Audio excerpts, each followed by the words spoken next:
Hello world! Papakita ko sa inyo yung aking nabili sa Gio. Nabili ko to nung Christmas. Naka-sale sila. Alam mo naman, sale is life. Ayan. Natin sa tabi. Ayan. Sombrero. Cap. Ayan. Pero ito, ano lang siya. Yung pinakaunang design ng cap noon, di ba ganyan? Ayan. Legit na Gio. Alam niyo kung magkano lang bili ko? Napakamura. $19. Magkano kaya original price nito? Let me see.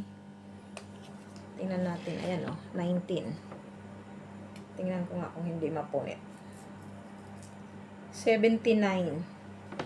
Kita ba? 79. Yan, $79. Tapos ngayon naging 19. O diba ang mura? Bibigay ko to sa pamangkin ko. Tapos itong boxer short. Ayan no. Ano lang siya, 29. Magkano kaya original price nito? Walang nakalagay kung magkano yung original price. Basta 29 lang siya nabili. Ayan.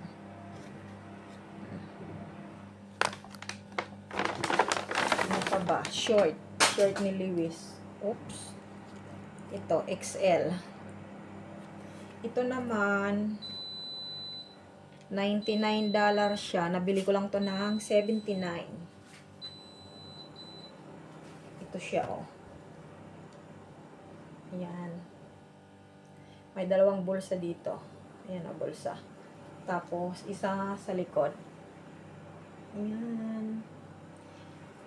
99, naging 79. Binili ko na kasi baka kung hihintayin ko pa siyang mag 59, wala nang size.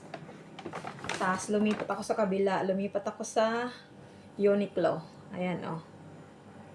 Medyas hectic kasi nga kung lumamig sa January or February, kailangan ko to mas warm kumpara sa regular na medyas. Ano na lang siya, 39. Malabo. Ayan o, 39. Ang original price nito ay